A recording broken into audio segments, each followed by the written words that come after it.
Son corps se redressa involontairement et sa tête se releva brusquement. La carte tirant dans sa main s'est soudainement épaissie et éclairée, se transformant en un livre lumineux. Les pages du livre se sont rapidement retournées, révélant diverses formes de l'empereur Roselle. Il alternait entre la tenue d'un marin, arborant un chapeau marin, et chantant la tête haute au milieu des vagues. La scène s'est installée sur l'empereur revêtu d'une tiare papale et d'une robe de pontife. Son interaction avec le ciel sombre a provoqué un éclair colossal, perçant les nuages. Au milieu des coups de tonnerre, la figure illusoire de l'empereur Roselle fusionne avec le pendu d'Alger. Son attitude est soudainement devenue digne et la rivière Srenzo autour du Blou Avengé s'est instantanément calmée, ressemblant à un lac sans vent. Ornant, la tiare papale et drapant, la robe du pontife, le pendu d'Alger a évoqué un bâton d'argent condensé par la foudre. S'avançant, il monta dans le ciel, entouré par le vent. Au-dessus de Trèves, le tonnerre a rugi et un ouragan visible a balayé une myriade de nuages sombres, formant un vortex colossal, sombre et inquiétant. Dans le vortex, des éclairs denses de différentes teintes s'entrelacent, s'étendant pour envelopper le soleil flamboyant à l'ouest. Whoosh! La pluie, comme un robinet ouvert, tombait en cascade dans tous les recoins de Trèves, créant un brouillard brumeux qui enveloppait tout. En un clin d'œil, une couche d'eau recouvrit le sol, éclairée à la fois par le soleil et les éclairs. Les citoyens, réveillés par la lumière du soleil du matin, ressentaient maintenant une apocalypse imminente alors qu'ils regardaient la toile de fond d'un noir absolu, intacte par la lumière du soleil flamboyante et les éclairs ressemblant à des serpents. Dans l'obscurité profonde correspondant à la salle de Balbrise, Lumian, un géant colossal mesurant plus de 10 mètres de haut avec 2 têtes illusoires supplémentaires et 4 bras exagérés, fut témoin de la mystérieuse porte à laquelle il était attaché s'ouvrir lentement en grinçant avec un lourd grincement. Peu à peu, une fissure est apparue et à l'intérieur de la fissure, des flammes informes ont vacillé. La porte noire de fer, tachée de sang et de rouille, s'est finalement libérée de ses contraintes, et la fissure est devenue plus prononcée. Tenant fermement Jenna, Lumian ne put résister à l'attraction inquiétante et descendit par la porte. Sa poitrine gauche brillait, et avec l'ensemble de l'auberge et les 12 autres chambres, ils étaient sur le point de franchir la porte mystérieuse. Dans le véritable quartier du marché, au 2e étage de la salle de Balbrise. Alors que la réalité et la fiction basculaient, Gardner Martin, le superviseur Olson et les membres de l'ordre de la Croix de Fer et de Sang, qui n'étaient pas allés mettre le feu à Ristedoc et à d'autres endroits, ont fait une transition transparente vers le monde de la peinture. Ils restèrent au sol, à côté de l'obscurité profonde que représentait la salle de Balbrise. C'était grâce à une silhouette qui s'était matérialisée silencieusement derrière eux. Derrière le superviseur Olson se tenait un homme en tenue formelle, sans nœud papillon. Âgé entre la trentaine et la quarantaine, il possédait un pont nasal haut, des yeux enfoncés et des iris bleu clair. Ses cheveux bruns légèrement bouclés encadraient un visage inhabituellement raide, ses yeux reflétant un dédain et une arrogance ouverts. Derrière Gardner Martin se tenait un vieil homme aux cheveux rouges foncés soigneusement peignés, vêtu d'un costume militaire bleu orné d'une ceinture et de médailles. Bien que des rides marquaient le visage du vieil homme, ses yeux sombres dégageaient une netteté capable de renverser des maisons et de déraciner la terre partout où ils atterrissaient. Ils étaient le président et le vice-président le plus puissant de l'ordre de la Croix de Fer et de Sang. Sous leur tutelle, Gardner Martin et Olson restèrent insensibles au rituel des hérétiques, s'abstenant d'entrer dans le monde de la peinture. Quant aux autres échelons supérieurs de l'ordre de la Croix de Fer et de Sang, ils ont fait des ravages dans diverses parties de Trèves, détournant l'attention des Beyondais officiels. Observant les profondeurs sombres de la salle de Balbrise se transformer en une paire de portes de fer noir tachées de sang, les 4 membres de l'ordre de la Croix de Fer et de Sang sont entrés sans hésitation, comme s'ils avaient exécuté la manœuvre d'innombrables fois auparavant. Dans les profondeurs les plus profondes du château du Cygne Rouge, dans le hall situé dans le labyrinthe souterrain. Le comte Pouffet, vêtu d'une robe et pieds nus, était déjà arrivé. À la lueur des bougies blanches, il se concentra sur le cercueil en bronze rouillé.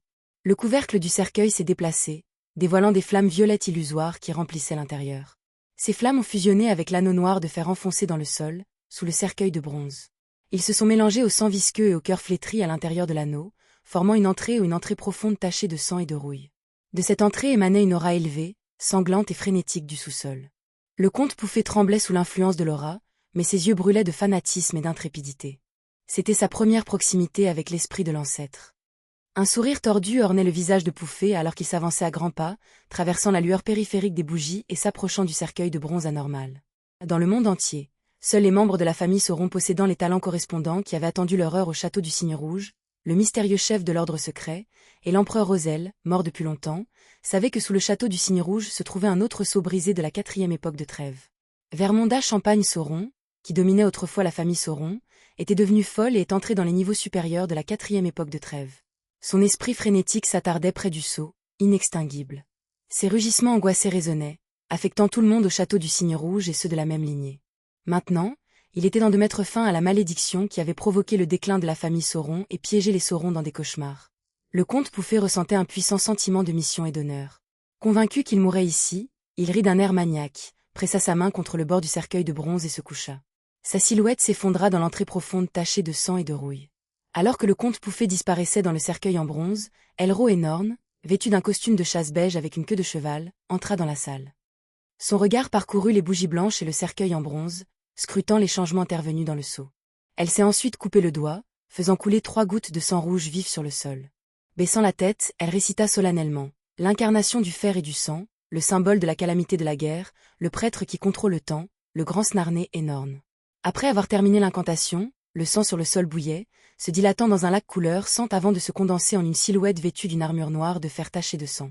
Mesurant plus de 1,8 mètres, avec de longs cheveux roux foncés et des boucles d'oreilles dorées flamboyantes, la silhouette dégageait de beaux traits androgynes.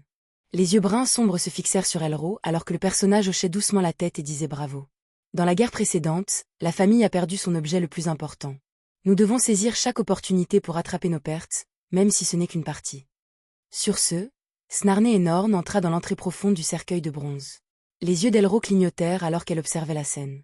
Finalement, elle soupira et dit « Quoi qu'il en soit, la malédiction de la famille Sauron prendra fin. » Dans l'appartement 601, 3 rue des Blouses Blanches.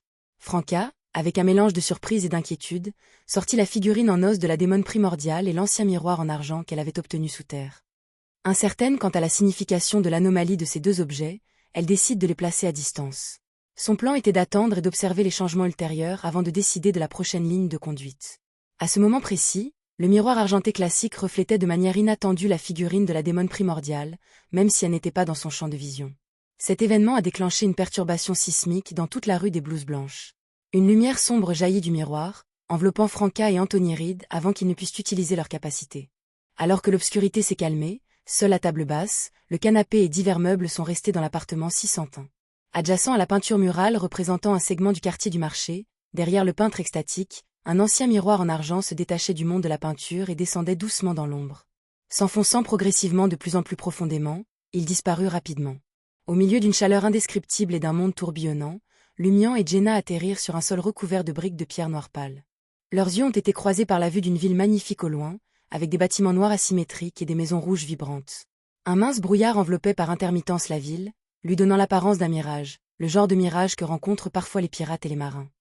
Dans le désert au-delà de la ville, des nuages sombres se sont rassemblés, des éclairs ont éclaté, le tonnerre a grondé et la pluie est tombée. Une silhouette colossale, haute de plusieurs dizaines de mètres, se dressait entourée de ces phénomènes naturels, à peine visibles et indiscernables. Il s'attardait à l'extérieur de la ville, enveloppé de fumée, de flammes, de grêles, d'éclairs, de pluies torrentielles et de vents violents, comme s'il était perpétuel. Est-ce la 4e époque de trêve? Lumian spécula, même si l'incertitude persistait. Ce n'était pas tout à fait ce à quoi il s'attendait. Jenna se tourna inconsciemment vers lui et remarqua qu'il était revenu à son apparence d'origine, plus anormalement énorme. Il n'avait plus 3 têtes et 6 bras.